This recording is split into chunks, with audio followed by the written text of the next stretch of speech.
대원이 하도 은혜롭게 찬양을 하니까 자기가 실험을 하는 것 같아요. 오늘도 하나님의 은혜가 넘칠 줄로 믿습니다. 우리가 조금 전에 불렀던 찬송가 302장은 내주 하나님 넓고 큰 은혜는 이라는 제목의 찬송입니다. 미국 장로교회 목사님이셨던 신푸승 목사님이 작사를 했고, 또 감리교회 목사님이었던 카터라는 목사님이 작곡을 해서 이 곡이 탄생이 됐습니다. 제가 참 좋아하는 찬송인데요. 그런데 제가 그동안 이 찬송가에 대해서 오해를 하고 있었던 게 있었습니다. 이 찬송가에 보면 2절에 보면 왜 너 인생은 언제나 거기서 저 큰 바다 물결 보고 금인 모르는 깊은 바닷속을 한번 헤아려 안거나, 3절에는 많은 사람이 얕은 물가에서 큰 바다 가려다가 찰싹거리는 작은 파도 보고 마음이 약해서 못 가네, 이렇게 찬양이 가사가 되어 있습니다. 그래서 저는 이 찬송가가 얕은 물가에서 바다의 큰 그 파도를 보면서 그 바다 가운데로 나가야 되는데 그 파도가 너무 무서워서 그냥 얕은 물가에서 발만 동동 구르면서 용기를 내지 못하는 그런 사람들에게 주는 찬송인 줄 알았어요. 그렇게 들리죠? 안 그래요? 저만 그랬나요? 저는 그렇게 들리더라고요. 그런데 찬찬히 다시 불러보니까, 지난주에 이제 새벽기도 때 이 찬양을 불렀는데 좀 이상하더라고요. 2절 후반부에 그 밑 모르는 깊은 바닷속을 왜 한번 헤아려 안 보나, 그렇게 부르는데, 아니 파도 앞에서 겁을 집어먹고 있는 사람이라면 그 사람한테 왜 바닷속을 헤아려 보지 않나, 왜 이렇게 물어보지? 이상한 생각이 들더라고요. 파도 앞에서 겁을 집어먹고 있으면 왜 바다의 그 크기가 얼마나 되나 헤아려 보려고 해야 될 텐데 왜 바닷속을 헤아려 보지 않나, 왜 이렇게 이야기할까, 이런 생각이 들더라고요. 여러분들은 그런 생각 안 드세요? 바다에 겁을 먹고 있는 사람이라면 그 파도의 크기가 얼마나 큰지 헤아려 왔냐, 이렇게 물어봐야 되는데 왜 바닷속을 헤아려 보지 않느냐, 이렇게 물어보더란 말이죠. 그래서 찬찬히 다시 불러보니까 이 찬양은 하나님의 헤아릴 수 없는 깊고 넓은 은혜의 크기에 대한 찬양이더라고요. 잘 들어보세요. 내 주 하나님 넓고 큰 은혜는 저 큰 바다보다 깊다. 너 곧 밧줄을 끌며 깊은 데로 저 한가운데 가보라. 언덕을 떠나서 창가에 뱉기로 내 주 예수 은혜의 바다로 내 맘껏 쳐가라. 2절 왜 너 인생은 언제나 거기서 저 큰 바다 가려다가 찰싹거리는 작은 파도 보고 마음 약하여 못 가네. 파도가 높아서 마음이 약해서 못 가는 게 아니라 얕은 데 서서 저 깊고 넓은 바닷속을 왜 헤아려 보지 않느냐, 그 하나님의 은혜의 바다가 얼마나 큰지 왜 모르고 주저하고 있느냐, 그런 찬양입니다. 4절 자 곧 가거라, 이제 곧 가거라, 저 큰 은혜 바다 향해. 자 곧 내 너를 저 깊은 데로 가라, 망망한 바다로. 그죠? 내 노를 저어서 가라, 저 망망한 데. 내 노가 어떤 노입니까? 믿음의 노예요. 믿음의 노를 저어서 가라, 어디로? 저 망망한 은혜의 바다로 나아가라. 물이 없는 언덕을 떠나서 그야말로 끝도 없이 펼쳐져 있는 하나님의 은혜의 바다의 세계로 나아가라는 거예요. 가라, 내 마음껏 그 은혜의 바다로 내 마음껏 저가라. 이 찬양이 그렇게 다시 깨달아지니까 참 정말 귀한 찬양이구나 그런 생각이 들었습니다. 이 찬송가의 글을 쓴 이 심부순 목사님은 원래 캐나다 출생이에요. 그런데 이제 미국에 와서 목회를 하면서 어떤 목회를 했냐면 뉴욕의 빈민가를 찾아다니면서 소외되고 또 집 없는 사람들을 대상으로 해서 그들에게 복음을 전해서 결실을 맺는 그런 사역을 했던 목사님입니다. 그런데 거기에는 별의별 사람들도 다 있었어요. 알코올 중독자는 기본이고 마약 중독자들, 또 폭력 전과자들, 창녀들, 그야말로 정말 세상에서는 사람들이 쓰레기 취급하는 그런 사람들을 목회를 하는 건데 얼마나 힘들었겠어요. 정상인들하고 목회를 해도 힘든 게 목회인데 그런 사람들하고 목회를 하니까 얼마나 힘들었겠어요. 그런데 그런 사람들에게도 변함없이 은혜를 부어주시는 하나님의 그 놀라우신 은혜를 경험하면서 이 찬송가를 쓰는 거예요. 그래서 이 목사님은 그들을 케어하면서 그들에게 임하시는 하나님의 은혜를 통해서 선교협회도 조직하고 전도위원도 훈련시키고 그래서 그 사람들과 함께 병원과 학교와 직장을 돌면서 또 교도소를 돌면서 그렇게 복음을 전했습니다. 여러분은 내 자신을 향한 하나님의 은혜의 분량이 어느 정도 되는지 한번 헤아려 보셨습니까? 여러분 각자 한 사람 한 사람에게 임하신 하나님의 은혜의 분량이 또 하나님께서 작정하고 계신 은혜의 분량이 얼마나 큰지 헤아려 보셨어요? 제가 한번 여쭤볼게요. 여러분들을 향한 하나님의 은혜의 분량이 저를 향한 목사인 저를 향한 은혜의 분량의 차이가 얼마나 될까요? 몇 배나 차이가 날까요? 제 질문에는 함정이 있습니다. 목사인 저를 향하신 하나님의 분량과 여러분을 향한 은혜의 분량이 얼마나 차이가 있을까요? 그 차이는 하나도 없습니다. 하나도 없습니다. 베드로를 향한 은혜의 분량이나 여러분을 향한 은혜의 분량이나 똑같아요. 왜 그렇습니까? 똑같이 최대치기 때문에. 바울도 예수 그리스도의 십자가의 공로로 말미암아 의롭게 된 사람이고 저와 여러분도 예수 그리스도의 십자가의 보혈의 공로로 말미암아 의롭게 된 사람들이에요. 그러니까 우리가 받은 은혜는 똑같은 거예요. 그러니까 하나님이 우리를 위해서 예배해 놓으신 그 은혜의 분량도 똑같은 겁니다. 골로새서 3장 1절에서 11절 말씀 보니까 1절과 11절에 보니까 그러므로 너희가 그리스도와 함께 다시 살리심을 받았으니 종이나 자유인이 차별이 있을 수 없나니 오직 그리스도시는 만유시요 만유 안에 계시니라. 그 당시에 종이나 자유인이나 다시 말해서 종이나 주인이나 신분에 상관없이 그리스도의 사랑과 은혜는 차별이 없다는 거예요. 우리는 나를 향하신 하나님의 은혜의 크기가 얼마나 큰지를 알아야 됩니다. 그런데 사실 알 수 없습니다. 왜냐? 하늘의 크기를 알 수 없는 것처럼 하나님의 은혜의 크기를 우리가 다 알 수 없어요. 그러나 느낄 수 있어야 됩니다. 나를 향하신 하나님의 은혜가 얼마나 큰지 우리는 모르고 신앙생활하고 있어요. 그 망망대해보다도 더 넓고 저 하늘보다도 더 상상할 수 없을 정도로 크신 사랑과 긍휼과 은혜가 준비되어 있다는 사실을 믿으시기를 주님으로 축원합니다. 그게 참 믿어졌으면 좋겠어요. 여러분, 은혜의 바다는 절대 얕지 않습니다. 깊고도 넓습니다.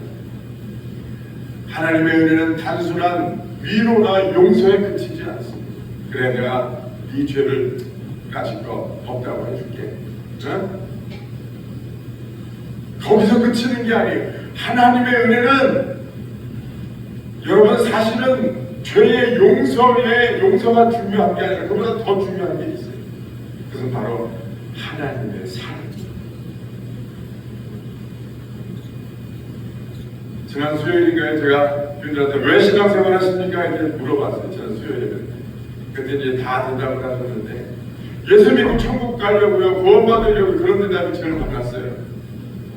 근데 여러분 100% 맞는 말입니다. 맞는 말씀이지만 그러나 그게 다가 아니에요. 그보다 더 중요한 게 있어요. 하나님의 사랑. 하나님이 우리를 사랑하시니까 우리의 죄를 용서하십니다. 용서하실 방법을 찾다 보니까 그 유일한 방법이 그 아들 예수 그리스도를 우리에게 내어주시는 방법밖에 없었던 거예요. 그 하나님의 사랑은요, 우리가 상상할 수 없을 정도로 우리를 불쌍히 여기시고 사랑하시는 그런 사랑이에요. 그냥 구원받고 그치는 게 아니에요. 우리가 이 땅에 살아가는 동안 하나님은 하나님과 우리가 원수 되었을 때도 하나님이 우리를 긍휼히 여시고 사랑하셔서 함께 하셨는데, 이제는 예수 그리스도로 말미암아 화목된 자로서 하나님과 얼마나 더 화목하겠느냐, 하나님이 우리를 얼마나 더 사랑하시겠느냐, 사랑하셔서 구원하셨는데 이제는 얼마나 더 사랑하시겠느냐, 얼마나 더 은혜를 베푸시겠느냐. 그 하나님의 은혜와 사랑이 여러분의 심령에 풍성해지기를 위해 이름으로 축원합니다. 그게 믿어져야 믿음이 생기고, 그 사랑이 믿어져야 헌신도 할 수 있고, 그 사랑이 믿어져야 피 흘려 희생도 할 수 있고, 그 사랑이 여러분 믿어져야 신앙생활이 즐거운 거예요. 그 생활이 믿어져야 여러분 신앙생활에 열매가 나타나는 거예요. 하나님의 사랑 없이 신앙생활은요 너무너무 재미없고 고달픕니다. 하나님의 사랑이 느껴지고 그 놀라운 은혜의 바다를 우리가 느낀다면 모든 것이 다 기쁘고 즐겁고 감사할 수밖에 없어요. 하나님의 은혜는 우리의 과거의 상처와 상관없이 우리를 더 높은 곳으로 인도하실 수 있습니다.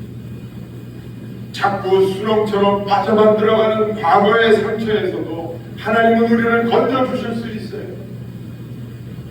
여러분, 내 아픈 상처, 과거의 상처, 누구도 알지 못하는, 누구에게도 말하지 못하는 그 아픈 상처가 있다고 그 상처를 붙들고 여러분 쩔쩔대지 마세요. 그 상처가 그 어떤 것도 해결하지 못할 것이라고 여러분 생각하지 마세요. 교만입니다. 하나님의 놀라운 은혜의 바다 안에 여러분 그 상처도 녹아질 수 있고, 그 상처가 그 바다 안에 빠지면 아무것도 아닌 것처럼 되는 거예요. 태평양 바다에 잉크 한 방울 떨어뜨려 보십시오. 그 잉크가 검은색이든 빨간색이든 어떤 색이든 간에 여러분 흔적도 없이 바다는 그 잉크를 바닷물로 없애버립니다. 하나님과 나만 하시는 과거의 상처 하나님께 올려드립니다. 하나님 받아주시고 이 상처에서 자유롭게 하여 주시고, 제가 은혜의 바다 안에서 헤엄치게 하여 주옵소서.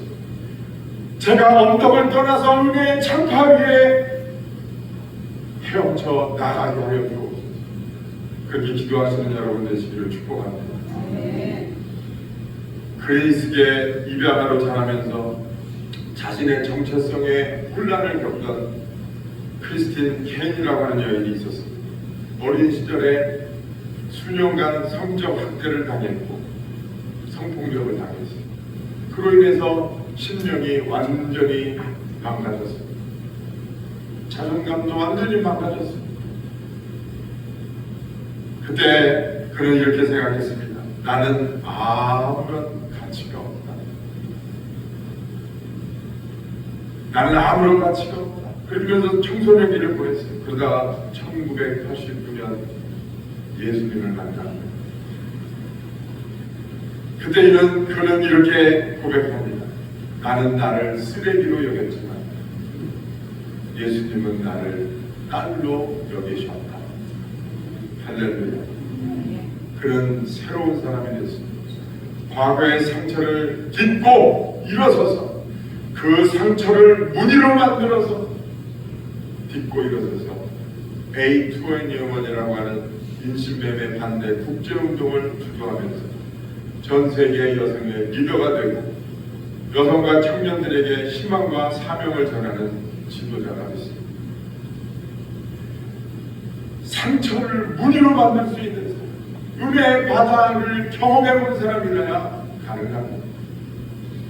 그녀는 나중에 이렇게 고백합니다. 내 상처는 나를 정의하지 않는다. 너무 멋있는 말이에요. 나는 상처 때문에 이래, 나는 상처 때문에 어쩔 수가 없어, 나는 상처 때문에 이렇게 살 수밖에 없어 라고 생각하면서 살아가는 사람들에게 얼마나 참 복된 말이에요. 나의 상처는 나를 정의하지 않는다. 하나님의 은혜가 나를 다시 빚으셨다. 하나님은 내 상처를 사명으로 바꾸셨고 나를 버려진 자에서 보내는 자로 만드셨다. 이사야서 43장 18절에서 19절 말씀해 보니까 너희는 이전 일을 기억하지 말며 옛날 일을 생각하지 말라. 보라, 내가 새 일을 행하리니 이제 나타낼 것이다. 하나님의 무한의 은혜는 우리를 어떤 과거의 상처에서도 그 상처에서 메어있지 못하게 합니다. 뿐만 아니라 하나님의 은혜는 우리가 가지고 있는 모든 죄의 올가미에서도 우리를 자유롭게 하시는 은혜입니다.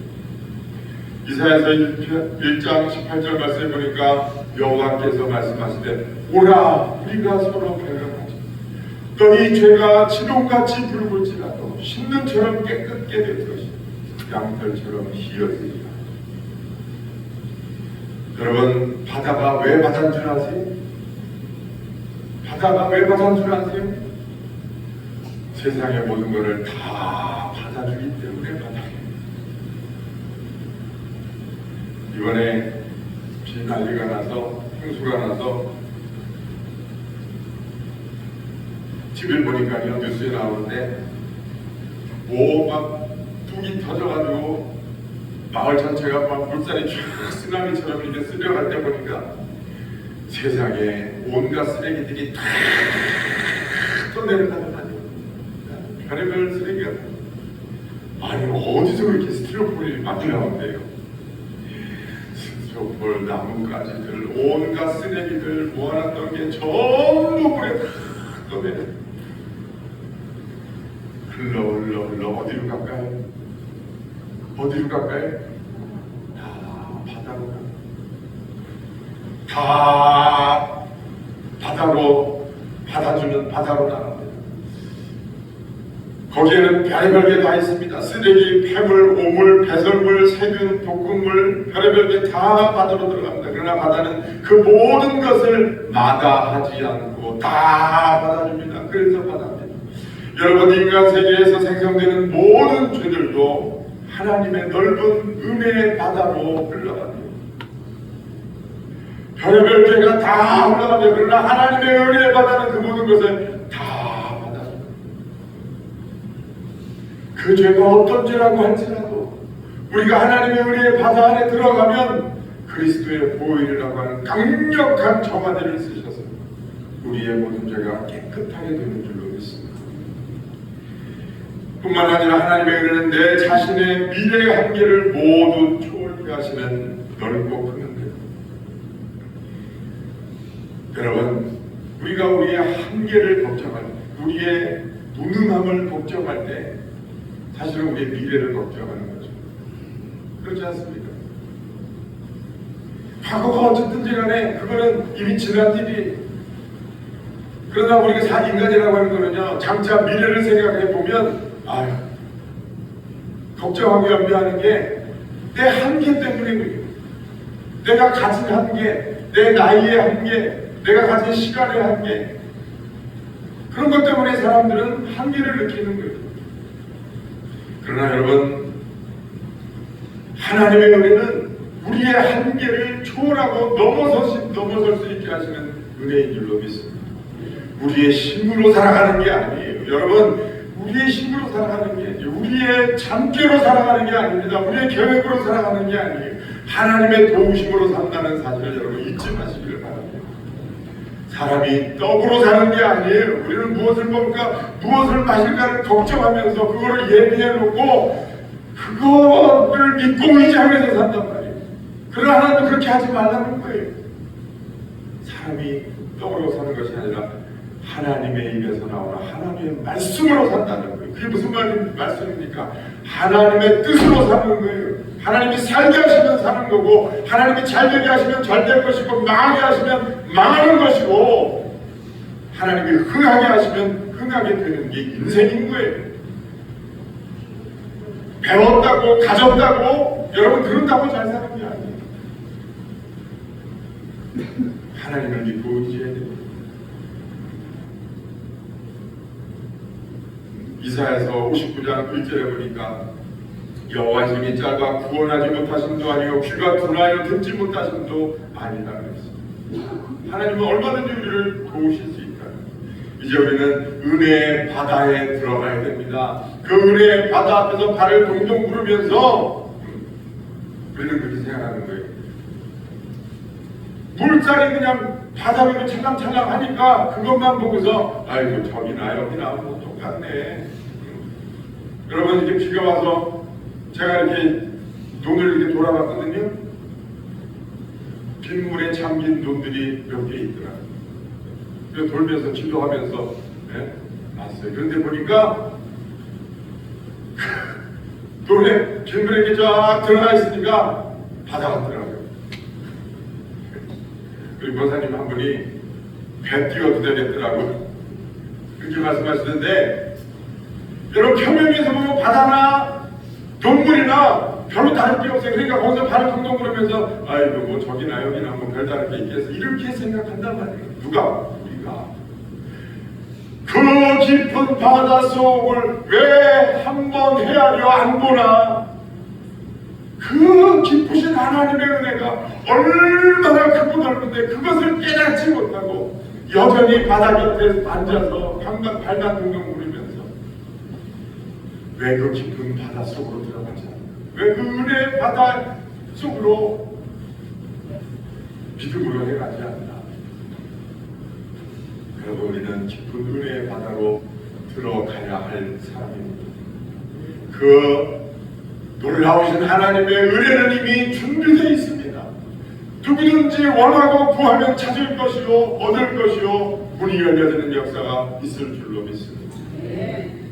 아니 어떻게 그런 일이 있을 수 있어요? 아니 아무리 하나님의 은혜라고 해도 그렇지 어떻게 그런 일이 있을 수가 있어요? 하나님이 노아에게 너 아라산에 가서 배를 지으라고 했습니다. 지금 비가 안 와가지고 난리인데 가물어가지고 메말라가지고 죽겠는데 하나님께서 너 산에 가서 배를 지으라고 해서 노아가 어떻게 그런 일이 있을 수가 있어요? 그렇게 생각하지 않고 순종하고 그 산에 올라가서 배를 얼마나 진 줄 아세요? 몇 년 동안 진 줄 아세요? 120년. 아, 김하영 목사님 오늘 기도만 잘 하시는 줄 알았더니 기도 많이 하셨나 봐요. 120년이나 졌어요. 배를 어디에서요? 산에 가서.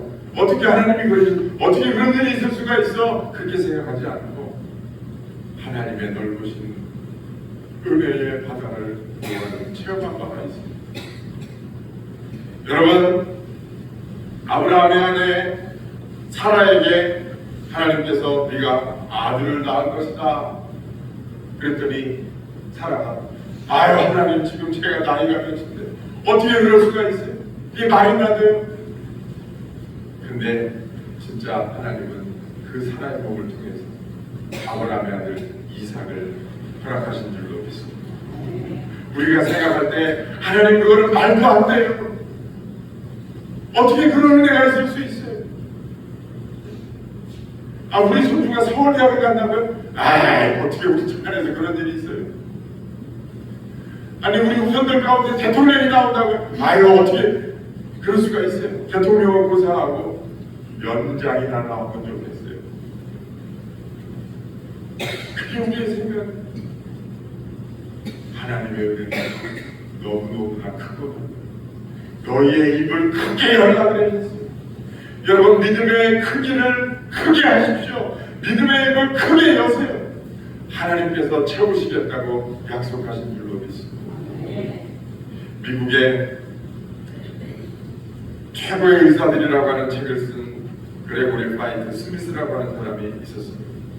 이 사람은 34살의 머릿속에 10년 이상 자리 잡고 있던 그 양성 뇌종양이 있었는데 이게 갑자기 악성 종양으로 바뀌었어요. 그러면서 의사가 앞으로 3개월밖에 살지 못합니다. 그러는 거예요. 이게 얼마나 낙심이 됐겠어요? 그런데 그날 의사가 그렇게 말하는 날 자기가 투숙하고 있는 호텔 카페에 가가지고 자기가 늘 먹고 싶었던 그 땅콩빵이 있었는데 그 땅콩빵이 좀 비쌌는 거예요.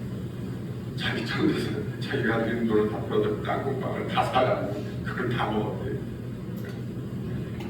캔세나 세라는 거지. 이제 어차피 3개월밖에 못 산다는데 맛있는 거나 실컷 먹고 살아야 되겠다. 그렇지만 그 마음이 편했겠어요? 그래가지고 이제 누워가지고 텔레비를 켜놓고 있는데 기상통보관이 이렇게 이야기를 하는 거예요. 내일 비가 올지 모르니 우산을 준비하셔야 됩니다. 이렇게 얘기하는 거예요. 내일 비가 올지 모르니. 그래서 그때 퍼뜩 뭐를 어떤 생각이 드냐. 기상통보관은 과학자예요. 저런 과학자도 기상통보관도 예측을 말하는 것뿐이구나. 확실한 게 아니구나. 비가 온다고 지금도 여러분 비가 온다고 해도 했다가 안 오는 경우도 많고 안 온다고 했다가 오는 경우도 많잖아요. 그래서 이 사람이 그렇지 의사도 똑같은 사람이지 3개월밖에 못 산다고 하는 거는 예측뿐이지 중요한 건 하나님의 말씀이고 하나님의 뜻이다. 내가 하나님을 의지해야 되겠다. 그리고서 그 다음부터 뭘 했느냐. 전국에 있는 뇌종양 전문 의사들을 찾아다니기 시작했어요. 여러분 이게 참 중요한 겁니다. 하나님 살려주세요. 그리고 기도하는 것도 잘하는 거지만 기도하면서 찾고 구하는 게 더 좋은 줄로 믿습니다. 그 의사들을 막 찾아다니면서 근데 의사들을 찾는데 기준이 있었어요. 어떤 기준이냐. 그 의사가 어떤 대학을 나오고 어떤 큰 병원에 있고 그 사람이 어떤 무슨 고위급 인사들을 치료해도 이런 거 다 소용없어. 그 사람이 중요하게 생각하는 건 뭐냐. 나하고 똑같은 증상이 있는 사람을 고친 적이 있느냐 없느냐 이게 중요했어. 그래서 수소문해가지고 의사들 연주해가지고 그런 사람들만 만나고 다니면서 책을 쓰는 거예요. 그래가지고 나중에 누구를 만났냐면은 사대 힐델이라고 하는 뉴욕의 신경 방사선 전문의를 만났어요. 근데 이 사람이 혈액 속에 약물을 투입해가지고 그 뇌종양을 줄였던 경험이 있던 사람이에요. 올커니. 그래가지고 그 사람한테 치료를 받았어요. 약물 투입을 받았어요. 그랬더니 뇌종양이 50%로 줄어들었어요. 그런데 그게 자기가 남으면 안 되니까 수술해야 된다고 그러더래요. 그래서 이쪽에 전문 수술가가 누군가 또 수소문을 해서 계속 찾아봤어요. 그런데 버지니아 대학교의 빈보 돌렌스 박사라고 하는 사람이 전문가였어요. 그래서 그 사람을 찾아가지고 결국은 그 3개월밖에 못 산다는 사람이 만치 판정을 받았어요. 할렐루야. 나중에 이 사람이 뭐라고 고백을 하느냐. 이렇게 고백을 합니다. 의사만 제대로 만나면 기적은 일어난다. 의사만 만나면 기적은 일어난다. 할렐루야. 제대로 된 의사만 만나면 기적은 일어난다. 그러면서 뭐라고 하느냐. 우리 인생의 가장 좋은 의사는 예수 그리스도입니다. 할렐루야. 병든 자라야 의원이 필요하지 병들지 않고는 의원이 필요 없다고 예수님이 말씀하셨습니다. 여러분, 예수님은 우리의 모든 죄와 허물을 사하여 주시고 우리의 영혼의 병까지 고치시는 의사세요. 그 사람은 전국을 다니면서 의사를 찾아다녔지만 우리는 그럴 필요도 없어요. 예수님이 우리를 찾아오셨어요. 왕집에 오셨어요. 우리가 우리의 죄를 주님 앞에 고백하고 우리가 우리의 죄를 위해서 십자가에서 피 흘리신 예수 그리스도께서 나의 구주가 되신다는 사실을 믿기만 하면 누구든지 모든 영혼의 죄, 모든 세상의 죄, 미래 죄까지도 주님이 다 용서하시는 줄로 믿습니다. 그게 하나님의 은혜예요. 그리고 그 책을 썼더니 그 책이 전국 베스트셀러 1위가 된, 그렇지 않겠어요? 그 좋은 의사만 찾아다니면서 책을 썼으니까. 그래가지고 하나님이 보너스로 그냥 얼마나 큰 물질의 복을 주셨는지, 3개월밖에 못 산다고 했던 이 정말 가장 인생의 가장 어려운 자리에 있던 사람을 하나님이 건져주시고, 여러분 하나님은요 어려움 속에서 기도하면 건져주실 뿐만 아니라 높여주신다는 사실을 기억하시기를 축복합니다. 요셉이 감옥에 있었어요. 네? 요셉이 감옥에 있을 때 너 앞으로 애굽의 총리 대신이 될 거야 이렇게 이야기하면 누가 아이고 어떻게 그런 일이 있을 수가 있어, 어떻게 그런 은혜가 있을 수 있어, 그렇게 생각할지 몰라요. 그러나 하나님은 요셉을 부렁이에서 건져내셔서 요셉의 애굽의 총리 대신이 되게 하시는 그런 은혜를 베푸시는 하나님이죠. 인생의 어려운 자리에 있는 여러분 꼭 기억하시기를 주의 이름으로 축원합니다. 하나님은 은혜의 하나님이시고 하나님의 은혜는 능치 못함이 없으시고, 하나님은 베드로에게도 깊은 데로 가서 그물을 내려가고 했어요. 밤새도록 고기를 잡았던 베드로가 예수님이 깊은 데로 가서 고기를 잡으러 가셨을 때 어떻게 그런 일이 있을 수가 있어요. 내가 고기 잡는 일만 수십 년을 한 프로 중에 프로인데, 그리고 밤새 지금 이 자리에서 고기를 잡았는데 깊은 데로 가서 그물을 내린다고 고기가 됩니까? 그러나 베드로는 그 말씀에 순종하고 그 은혜의 바다 안으로 들어갔어요. 다시 그물을 내렸어요. 순종함으로 그물을 내렸어요. 그랬더니 놀라운 역사가 나타났어요. 상상할 수 없는 고기가 잡혔어요. 이 베드로에게 임한 은혜, 노아에게 임한 은혜, 아브라함의 아내 사레에게 임한 하나님의 이 놀라운 크고 넓은 은혜가 오늘 저와 여러분들 앞에도 있는 줄로 믿습니다. 이 은혜를 앙망하면서 믿으면서 소망을 가지고 하나님 제게도 은혜를 베풀어 주옵소서. 이 바다와 같은 이 은혜가 내 인생에도 넘치게 하여 주옵소서. 하나님 내가 부족하고 연약하지만 예수 그리스도의 공로를 믿고 의지합니다. 주님의 공로로 내 삶도 복이 되게 해주옵소서. 하나님 내 병도 고쳐주옵소서. 내 마음의 병, 내 육신의 병, 내 영혼의 병도 고쳐주옵소서. 내 자녀들의 병도 고쳐주옵소서. 우리 가문이 복을 받게 해주옵소서. 그 은혜의 바다로 향하게 해주옵소서. 기도하는 자 여러분 되시기를 주의 이름으로 축원합니다.